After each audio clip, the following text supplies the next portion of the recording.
Hola a todos, hoy vamos a hablar del algoritmo K-means. Es un algoritmo muy usado en procesamiento de lenguaje natural, procesamiento de imágenes, en procesamiento de datos estructurados, no estructurados. Es un algoritmo muy potente. Este algoritmo forma parte del aprendizaje automático en la rama del aprendizaje no supervisado. Pero no le tengamos miedo, este algoritmo es sencillo, pero potente. Hoy vamos a entenderlo. Cuándo usar, cómo funciona, qué librerías tenemos para aplicarlo. Y es más, nosotros podemos construir este algoritmo sin ninguna librería externa como TensorFlow, Keras o muchas que existen por ahí. Ya que el concepto a nivel teórico es sencillo, es K-min significa K promedios en español. Lo que el algoritmo hace es calcular los promedios de los datos similares y los va agrupando. Ese es en resumen. Lo que hace el algoritmo es, nosotros como entrada le damos datos no etiquetados, por eso que está en el área del aprendizaje no supervisado, porque no tiene etiquetas. Es decir, si yo, por ejemplo, quiero predecir el precio de una casa, yo debo tener la etiqueta del precio en mi conjunto de datos y tengo que predecir la etiqueta precio. En este caso no tengo que predecir nada. Simplemente, por ejemplo, tengo un histórico de compras de mis clientes. ¿Qué tengo? No puedo predecir cuánto me va a comprar la próxima semana si es que tengo la etiqueta de el valor de compra de cada día, cada semana, y puedo ahí aplicar aprendizaje supervisado, como una regresión lineal, por ejemplo. Pero si yo quiero segmentar el comportamiento de mis clientes o cómo se comportan los diferentes clientes y cómo se agrupan, aplico K-means. K, este K significa de cuántos grupos necesitas hacer. K-means es K promedios. Por ejemplo, esto significa que al valor K, previamente, antes de iniciar la ejecución del algoritmo, le estamos enviando, necesito tres grupos, tres clusters. Por ejemplo, acá yo tengo todo el histórico de mis clientes, le estoy enviando, necesito tres means, tres promedios. Automáticamente va a agrupar. Ok, tienes el grupo de clientes verde, azul y rojo. Estos X son los centroides, ya que no estamos hablando de que este algoritmo solo va a trabajar con dos dimensiones, X y Y, sino puede tener miles de dimensiones. Así es que el término sería centroide, que es el centro de la agrupación que está realizando este algoritmo. Hoy vamos a entender que es muy intuitivo, muy sencillo de aplicar y programarlo también. Bien, ¿cuáles son las aplicaciones de este algoritmo? Nosotros hemos aplicado a las empresas en la segmentación de clientes. Hemos agrupado en la recomendación de productos. También esto sirve bastante para la agrupación de documentos, temas y noticias. Por ejemplo, tú tienes en tu repositorio de tu empresa cualquier tipo de documentos y no sabes cuál es del área de finanzas, marketing, logística. Este algoritmo es tan potente que por su similaridad de documentos puede clasificar, puede agruparte todos esos documentos de manera rápida y precisa. O sea, puedes automatizar la parte de agrupación de documentos. Agrupar es muy diferente al concepto de clasificar. ¿Ok? Agrupación no significa clasificación. Cuando nosotros hablamos de clasificación, estamos hablando de un aprendizaje supervisado, ya que previamente yo voy a tener las etiquetas. Mira, este tipo de documentos, este documento es de marketing, este documento es de finanzas, este documento es de logística. Tienes un nuevo documento. ¿A cuál de los grupos o a cuál de las clases pertenece este nuevo documento? Entonces estamos hablando de un algoritmo de clasificación, que es un aprendizaje supervisado. En este caso estamos hablando de aprendizaje no supervisado, es decir, yo tengo todos mis documentos y no sé cuál es de finanzas, no sé cuál es de logística y no sé cuál es de marketing. Lo que hace el algoritmo es te va a agrupar por la similaridad que tienen estos documentos, ¿ok? También te permite detectar anomalías. ¿Cómo así? Por ejemplo, si tú tienes un dato por acá que no forma parte ni del clúster verde ni el clúster rojo, significa que esa es una anomalía, que es un outlier, un dato atípico, un documento atípico que no forma parte de ninguno de los documentos que está agrupando este algoritmo. Entonces eso te permite detectar anomalías, que es lo mismo con la detección de fraude. Son datos que no encajan dentro del patrón, dentro del promedio de los diferentes grupos que está creando el algoritmo. Obviamente eso se puede extender para el control de calidad de manufactura. Este algoritmo es importante porque se puede aplicar a datos muy poquitos, a pocos datos y a datos muy grandes, extensos. Por ejemplo, tú tienes 8 millones, 10 millones de registro del histórico de tus clientes. Aplica Cummings y ve aprendiendo cómo tus clientes se han ido comportando, qué patrones existe, o también puedes crear un sistema de recomendación a tus clientes, como integrando el número, la aplicación 1 con 2, cruzas ambos clusters y puedes ir recomendando productos mucho más específicos por tipo de cliente. Ok, esas son algunas de las aplicaciones. ¿Cuáles son las ventajas principales de este algoritmo? Es que es escalable, es muy eficiente, desde datos muy pocos puedes escalarlo a millones de datos y va a resolverlo de manera eficiente. Luego también es que es muy simple y versátil, pues tiene muchas aplicaciones. De los que les he comentado también pueden aplicar en el campo de la bioinformática, todo lo que tenga que ver con buscar patrones, todo lo que tenga que ver con agrupaciones o generar clusters. Este algoritmo es muy potente. ¿Ok?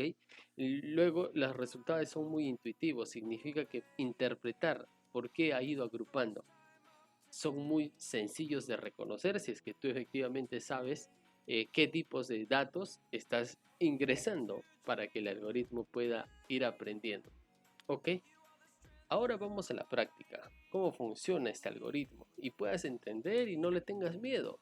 Si bien es cierto, nos dicen que forma parte del Machine Learning, aprendizaje no supervisado, parece que eso se lleva solo en la NASA. No, esto lo puede entender un estudiante de cuarto, quinto de secundaria que ha llevado estadística básica, como es el promedio.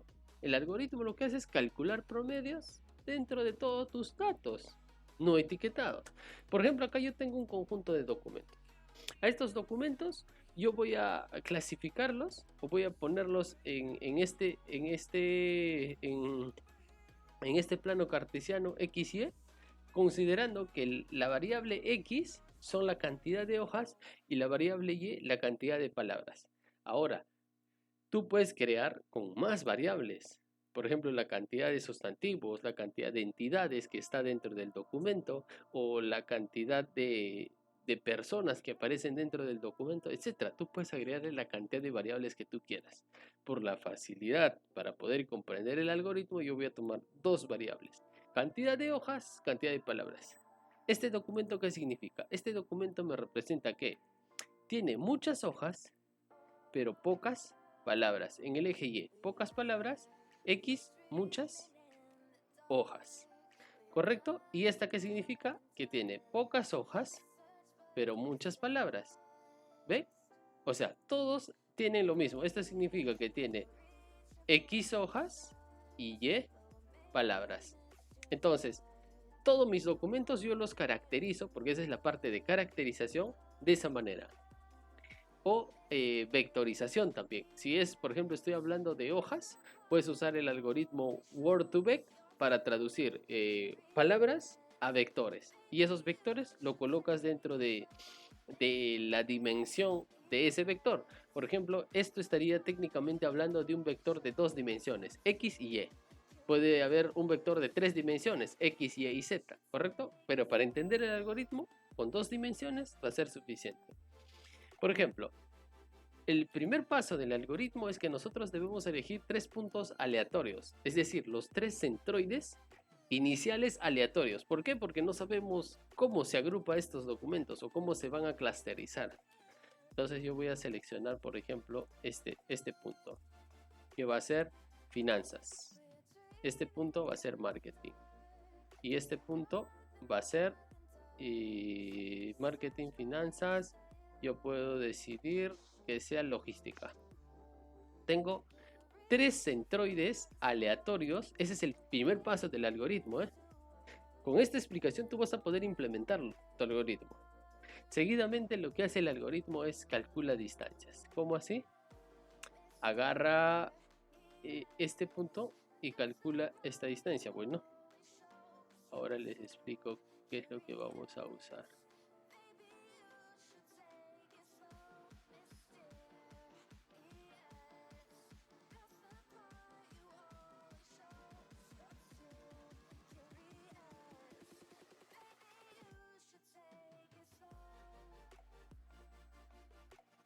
Entonces, lo que el algoritmo está actualmente haciendo es, está calculando distancias de los documentos. Por ejemplo, acá también podría calcular.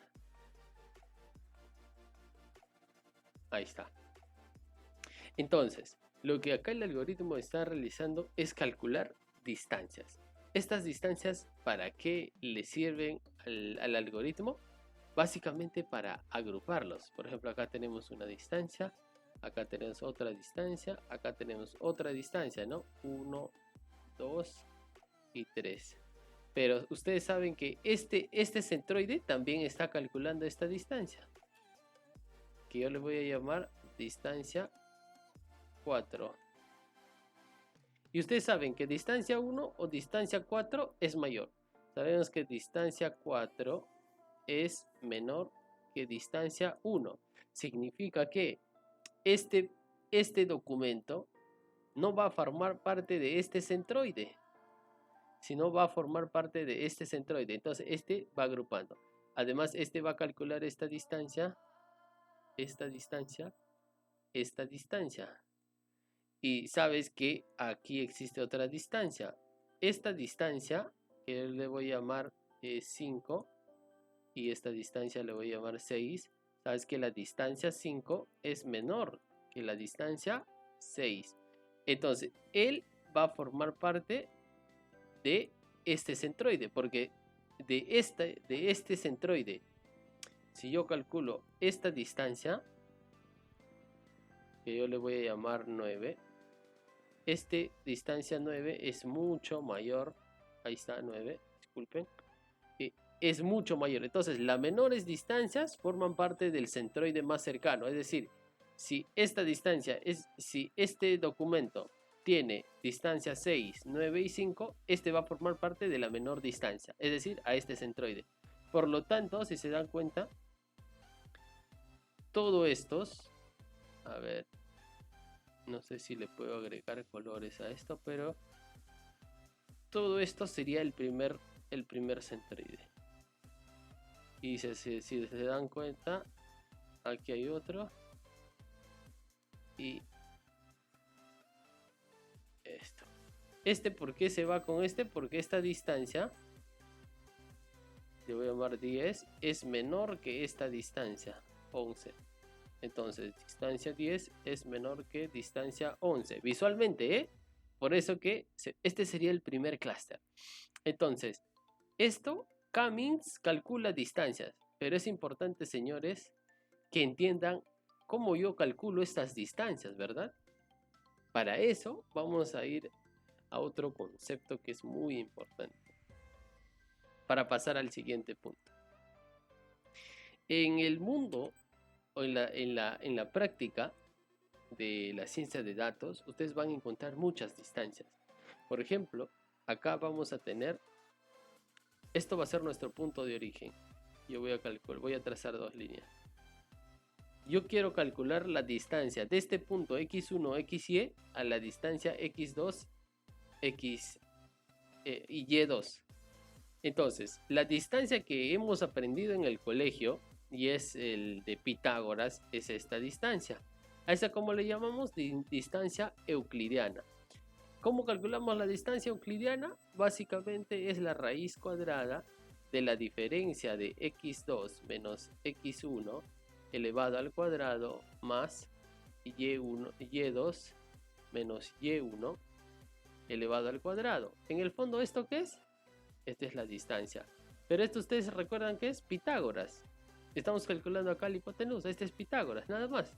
es esta distancia. Pero, por ejemplo, tú estás trabajando en un proyecto de clasificar tiendas comerciales basado en sus distancias. Ok, ahora ya no estás clasificando clientes, sino estás clasificando tiendas comerciales de pizza, por ejemplo, dentro de una ciudad. Calcularías esta distancia. Mira, esta distancia azul es mucho menor que esta distancia roja. Mira, si yo estoy usando un sistema o estoy tratando de predecir un sistema de predicción de tiendas, tengo que usar la distancia roja. ¿Qué es la distancia roja? A esa distancia se le llama la distancia de Manhattan. Es decir, tú no puedes cruzar los edificios por la mitad. Esto es lo que me dice. La distancia euclidiana lo que me dice es traza una recta del punto x1 y y2 a x2 a y2 directo. Pero tú en el caso, en la vida real, no vas a poder cruzar un edificio por la mitad, a no ser que seas un fantasma, amigo. Entonces lo que tú tienes que ir es recorrer toda la calle hasta una esquina, una cuadra específica, doblar a la derecha, subir unas cuantas cuadras y así vas a llegar. Entonces, la distancia que tú vas a calcular con la distancia Manhattan sería esta distancia más esta distancia más esta distancia más esta distancia más esta distancia. Entonces, una sumatoria de distancias de las cuadras. Hay otra distancia, señores, que es esta distancia, es el ángulo. Y esa es la distancia de coseno de similaridad. Es decir, y ya no esta distancia directamente, sino cuál es esa distancia, ese se llama de coseno de similaridad, el ángulo que forma entre este punto y este punto, que sería este, ¿verdad? Y si por ejemplo yo tengo acá otro punto, yo trazo acá, y este ángulo sería alfa. Sabes que alfa es menor que teta, lo que significa que este punto está más cercano a x1, x2 que este otro punto. ¿Viste? Solo calculando el ángulo. Y lo otro, claro, si calculas la distancia euclidiana, también vas a saber que este punto A está más cerca que este otro y este otro. Ahora, en el caso de documentos no estructurados, o ya sea texto, la mejor distancia que funciona es el de coseno de similaridad, esta. Entonces, eso lo van ustedes a aprender con la práctica. ¿Qué distancia vas a usar? Depende de la aplicación que tú estás construyendo. En este caso, yo estoy clasificando documentos. La mejor distancia que me sirve es la distancia de coseno de similaridad. Una vez que hemos visto eso, entonces estas distancias yo estoy calculando a través del coseno de similaridad. ¿Cómo se calcula el coseno de similaridad? En realidad es sencillo. Es el vector 1, digamos, el documento 1 multiplicado por el producto punto con el vector 2 o documento 2 dividido entre el módulo del vector 1 por el vector 2. ¿Esto qué es? Este es álgebra lineal, primeros ciclos de la universidad o quinto de secundaria, nada más. Este es lo que estamos calculando a la distancia. Bien, una vez que tenemos la primera agrupación, lo que hace el algoritmo es reasigna los puntos. Justamente acá voy a mostrarles. Dice, asignación de puntos aleatorios, ya lo hicimos. Dice actualización de centroides y reasignación de puntos y repetición. Ahora vamos a ir a esa parte. Ustedes vieron que acá yo estoy asignando, asigné de manera aleatoria a ti y a ti, que sería finanzas, marketing y logística. Lo segundo que el algoritmo va a hacer es, si bien es cierto, este es el centroide base, pero no es el óptimo. El óptimo significaría esto. Que este amarillo, este documento amarillo, se traslade al centroide de todos los documentos que ha clasificado previamente. Vieron que acá hay un clúster, ¿verdad? Hay un conjunto. Entonces, ese se tiene que trasladar al medio de todos ellos. más o menos al promedio de ti, de ti, de ti, de ti. Es decir, que las distancias de este centroide con este grupo que ya ha clasificado previamente sea casi igual. Entonces vamos a tener lo siguiente. Vamos a tener lo siguiente. En la segunda iteración el algoritmo lo va a jalar al centro. Esto igualmente. Voy a retirar esto. Voy a retirar esto también. Entonces tengo eso. Control Z. Control C, Control V. Y esto lo va a jalar más o menos a esta altura, ¿verdad? Entonces esto estuvo un poco más allá. Y lo va a jalar más o menos a su centroide de ellos. De este grupo. O sea, solo calcula dentro de este grupo. Sería eso. Ahora, esto que está más acá, este está más acá, este está más acá, y esto lo va a jalar más a su centroide. A ver, llegamos acá.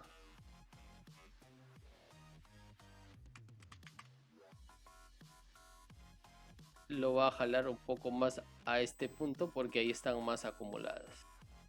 Entonces, acá en este punto, lo que hace el algoritmo es nuevamente lo siguiente. Calcula la distancia aquí. Este también calcula la distancia aquí. Este igual calcula aquí. Este calcula aquí. Este calcula aquí. Este calcula ahí. Si se dan cuenta, a ver acá. Tenemos distancia 1 y tenemos distancia 2. Sabemos visualmente que distancia 1 es mayor que distancia 2. Significa que este documento que pertenecía al grupo de logística, actualmente con este nuevo centroide, porque el centroide se ha actualizado, esto lo ha traído acá al centro, o sea, al promedio, a la distancia promedio de este pequeño conjunto. Entonces ahora vemos que la distancia 1 es mayor que la 2, significa que este documento en realidad no forma parte de marketing, sino formaba parte de logística. Y este es marketing. Marketing solo tenía 4, en cambio acá lo agrupó como 5, pero este documento en realidad formaba parte de este otro. Bueno, estos se mantienen. Entonces, aquí el centroide ahora se hace una nueva iteración. Una nueva iteración significa que debemos también esto modificar. Pero si se dan cuenta, esto ya está casi al centroide, solo se va a mover un poco hacia acá, más cerca a este nuevo documento. Esto simplemente, como ya no tiene esta relación, porque este ya se fue al otro lado, acá, dejémoslo así, este simplemente se va a mover un poquito más acerca de este grupo. Este no va a cambiar. Entonces, cuando los centroides, mira, estuvo acá este centroide y ya se cambió solo un poco, es decir, cuando el centroide se mueve o muy poco o ya no se mueve, como en el caso de este, termina el algoritmo. Es decir, acá en 2 iteraciones, ya no ha sido necesario ir a la tercera iteración, en 2 iteraciones ya me ha clasificado los documentos de finanzas, los documentos de marketing, los documentos de logística. Solo con 2 iteraciones. Por eso que es potente. Y se basa en los centroides. Bien, señores. Este algoritmo es muy potente. Ustedes van a poder usarlo en muchas aplicaciones como les he mencionado. Nada. En un siguiente video vamos a aplicar este concepto de los K-means o este algoritmo K-means. ¿Para qué? Para poder clasificar tus productos, para poder clasificar o segmentar tus clientes, agrupar documentos y basado en embeddings. Ese es un siguiente video y nada, espero que te haya servido entender este algoritmo K-means que tiene muchos usos. Estas son algunas aplicaciones, puedes aplicarlo en todo lo que tú necesitas en tu organización y de acuerdo a la creatividad e imaginación que puedas ir más allá de estas aplicaciones. Bien, nada, agradezco que hayas podido ver este video. Dale like, suscríbete y nos vemos en un próximo video ya aplicando Cummings en una aplicación real. ¿Ok?